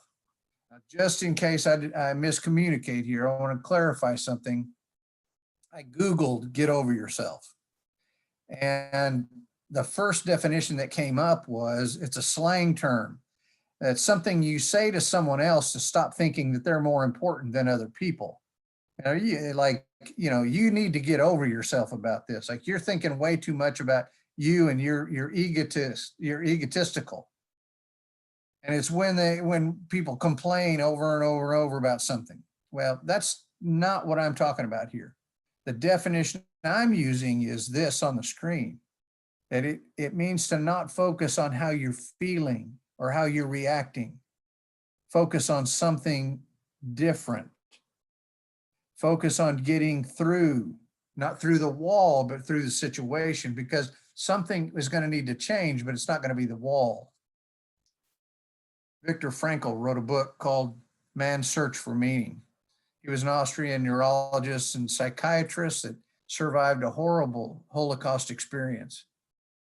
He says it this way: when we are no longer able to change a situation, we are challenged to change ourselves.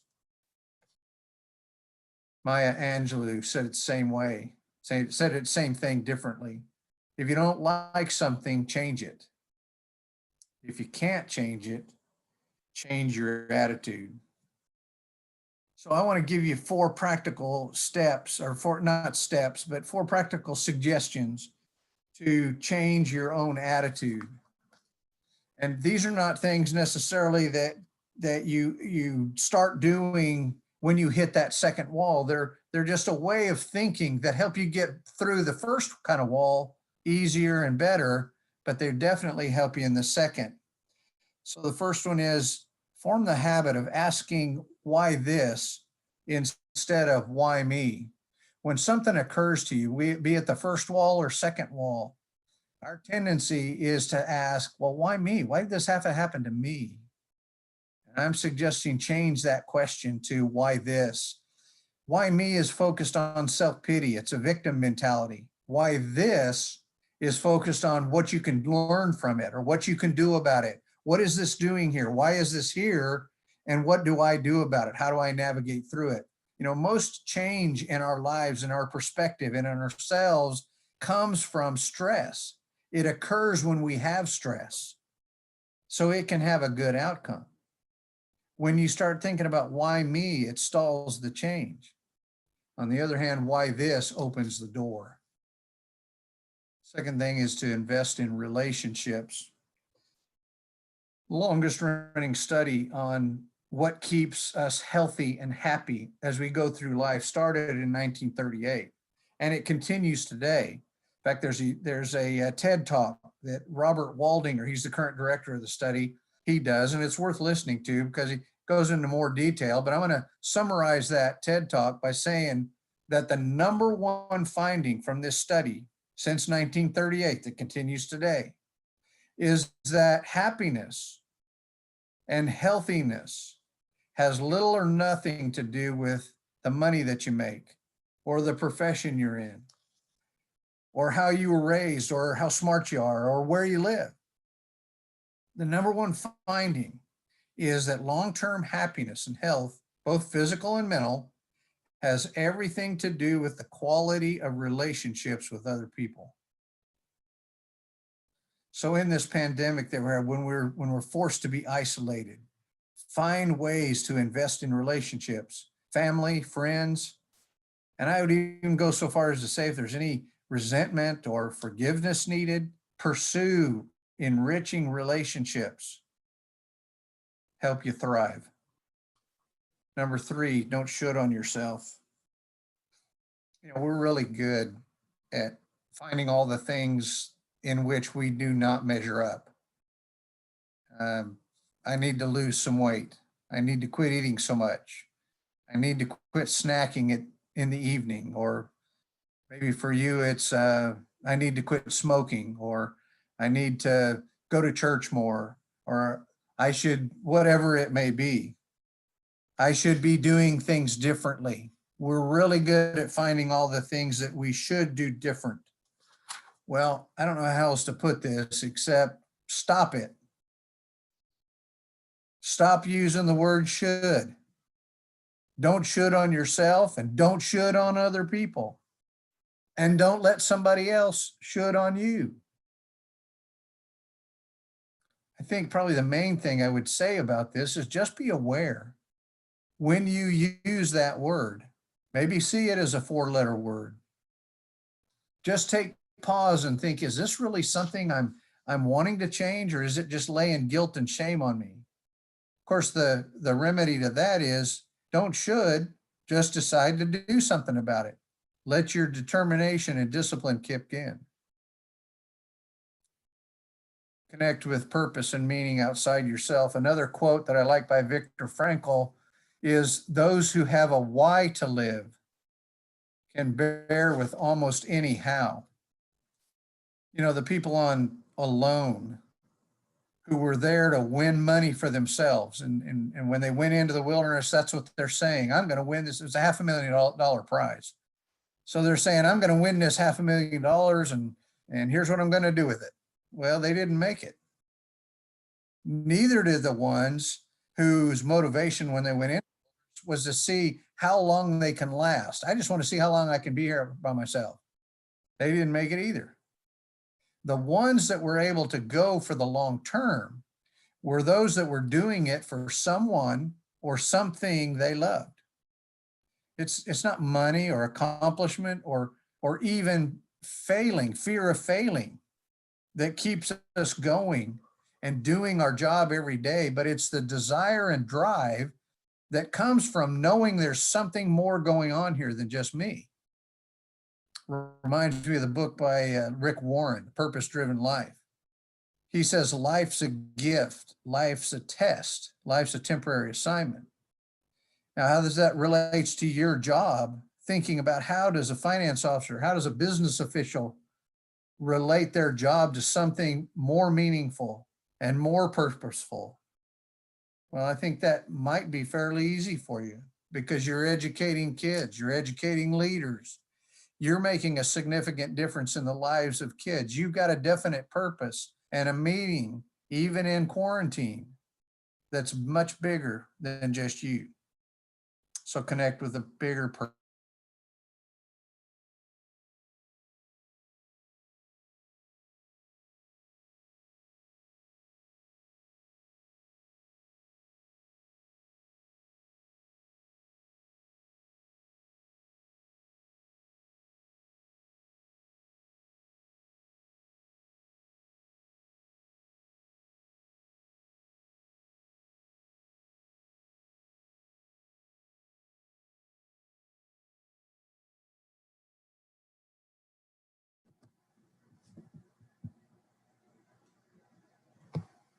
I lost sound. Did everyone else lose sound from Joel? Yes, I did too. I did too. Oh, he must have lost it completely. I think he lost it completely. We'll let Joel sign back in and We'll let him back in when he comes.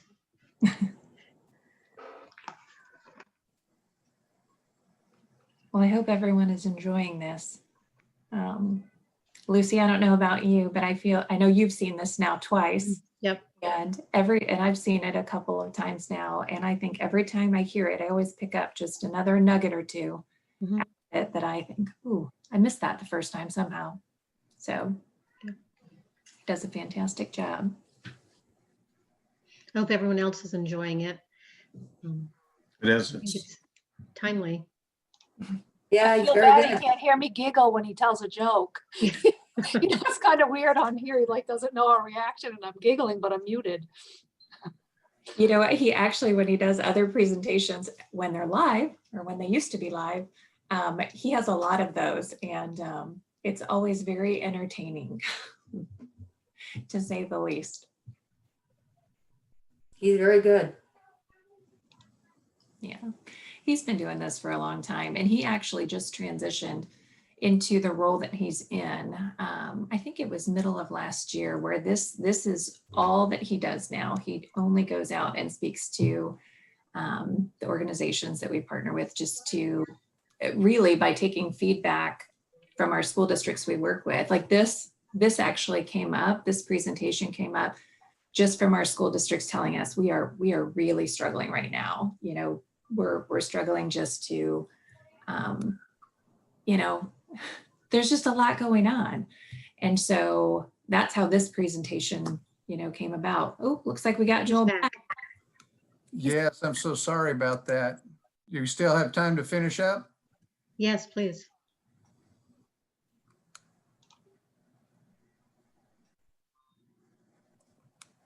Okay.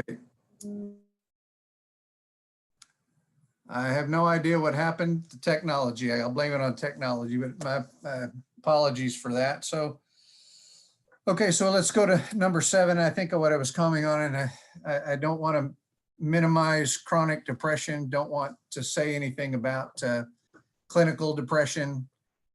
I'm not a psychologist, psychiatrist. What I'm talking about is what all of us are facing, that this thing's getting old and we've got to stay at home, and we've got a new way of doing things. And I know it's impacting all of us. And so one way to help with this and to thrive instead is to form good daily habits. And most likely you have really good daily habits right now. And so my encouragement would be to you to do like Dave McIntyre and set those in stone. Now, I told you that he was the winner after 66 days. And after the whole season was over, they asked him, did you have a daily routine? And he did go in detail about what he did every day. And it was the same thing, although it was different. In other words, he had a set schedule that he kept, and he did those things every day, some of which were necessary for survival, for, you know, to go look for food or water. But some things he did that he worked in were just for enjoyment, fun. Like he made a little chair for himself in his camp. He did some other things to just kind of focus on productive activity all day long. And of course, that helped him keep his mind off the fact that he was alone in the wilderness. So we can take a lesson for that and start and maintain positive daily habits. I don't know exactly what that looks like for you. I do have an admonition and then 3 suggestions, and then we'll be done. Well, the admonition really is to, at this stage of the game, the tendency to get away from daily habits and to do things just spontaneously. Some things were going to be fun. We kind of see that as a way to lighten things up. And my suggestion or admonition to you is put fun not as an alternative to the work, but work it into your work. Have fun during the day. Do things that are enjoyable to you as a part of your routine, and don't separate the two. All right, so 3 habits I'll suggest to you. This is Rear Admiral McCraven, and he was asked to speak to the University of Texas graduating class a few years ago. And he gave a speech called "If You Want to Change the World."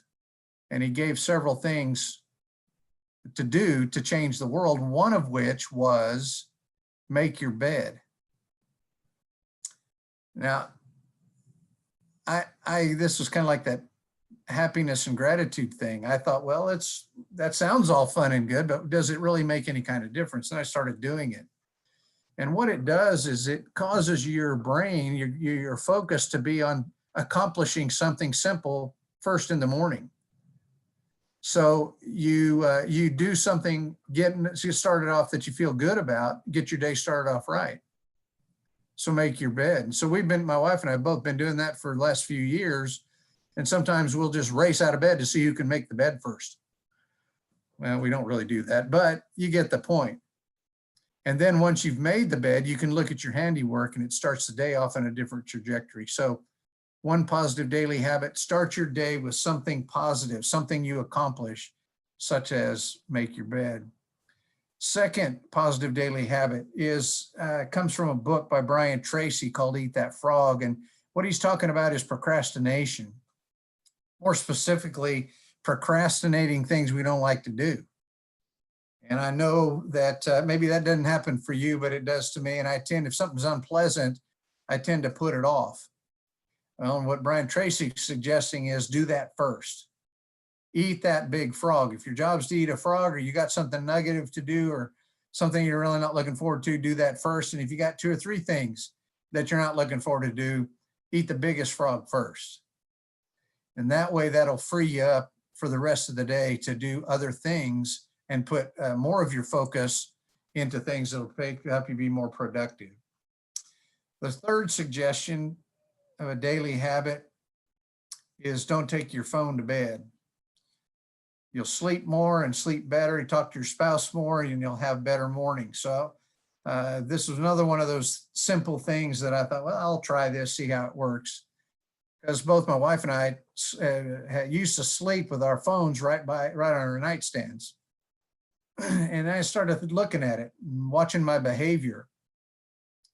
And what's the last thing, maybe you didn't do this or don't do this, but what's the last thing I used to look at in the day are emails or texts that I didn't either get to, or they were problems that were too big for me to focus on. And so the last thing I'm focusing on are problems that I need to deal with, but I can't do anything about them right then. My wife, on the other hand, last thing she looks at was Facebook. Now, I'm not against Facebook, but I think we've got to control what we look at when we look at it. And it's generally not encouraging to look at it the last thing of the day. And I say that from my wife's experience as she's looking at it and telling me all the things that can you believe this? Can you believe that? So-and-so did this, so-and-so do that. Not a great way to end the day. Same thing with the first thing in the morning. You keep your phone by your bed. What's the first thing you do when you get up? You look at your phone. Have you ever gotten a promotion that came at 2 in the morning that you really had to get on and were happy about? I haven't. So what generally, if there's anything that happens during the night, it's something that you're going to get to, but you don't want to start your day with. So anyway, enough of that preaching. Just say that, try it, see if it makes a difference in how you start your day. And instead of looking at your phone first, wake up, and while you're making your bed, think of 3 things that you're thankful for. Well, Megan, we'll go back to you. Thank you all for listening to Thriving While Surviving, and hopefully you found 1 or 2 thoughts to ponder on and maybe to do something a little bit different so you can indeed thrive during this time. Great to be with you. Well, Joel, as always, amazing job. I always love listening to you when you present. And I'm just going to take a minute here. Really just want to take a moment to thank you all. You know, we work with 4,300 plus school districts across the country, and we know and definitely feel like we have a pulse on what you guys are experiencing right now. And we know it's a lot, and we certainly want to try to help in any way that we can. And, you know, and that's why we do things like this. We're actually a benefits provider, benefit administration provider, compliance, things like that. But we try to make sure that we're also providing other things at no cost to our school districts, you know, in situations like this. So wanted to just mention real quickly that we are going to be having another webinar coming up here in the next couple of weeks. My email's there on the screen. This session is actually going to be about the CARES Act and about FFCRA. If anyone has interest in attending that, you're welcome to email me. So we'll be holding that here soon, but just if you need something, you have questions at all, certainly if you have some situations at your particular school district where maybe you feel like Joel's presentation could be helpful from a leadership perspective internally, reach out, let us know. We are certainly happy to help and to extend that out to you and your teams. So appreciate the time today. Loved being with you, and hope you all have a wonderful rest of your day and weekend. Thank you, Joel and Megan. That was an awesome presentation, Joel. Thank you for your time. Thank you for doing it. And hopefully everyone in the membership took away at least one piece of information and found that the hour that Joel spent with us can change something in your life, personally or professionally, that really strikes a chord with you. And you can take away and say, that was an hour that was well worth spent listening to a professional. Give me some information that I can do something with. The executive committee really felt it was important that we take an hour and get away from our desk, get away from the stresses of what we're dealing with, and look at ourselves and say, how can we make ourselves as individuals healthier? And we were all feeling that on the executive committee, and we certainly felt that probably our peers and mentors and fellow business managers were feeling the same way. So hopefully you took something out of it and felt it was an hour well worth spending with Joel and Megan today. So thank you both. We truly appreciate it. Is there anything else that the membership needs to discuss before we adjourn for today? Just a reminder that next Friday, we're having another informational session on the earned paid leave. So that'll be at 9 a.m. A link went out on Wednesday. We'll send a reminder out next week as well with the Zoom link again. And when she says we, she really means Lucy's going to send that out. So please don't forget Lucy's busting her tail here, getting all this information out for us. So thank you, Lucy. I truly, truly, truly appreciate it. She's doing a tremendous job in keeping us all organized. So anything else from the membership or anything from this morning that you feel needs to be said before we all part ways? Because we probably won't have another, as I said, business meeting for a bit. I know we'll see each other in different seminars, but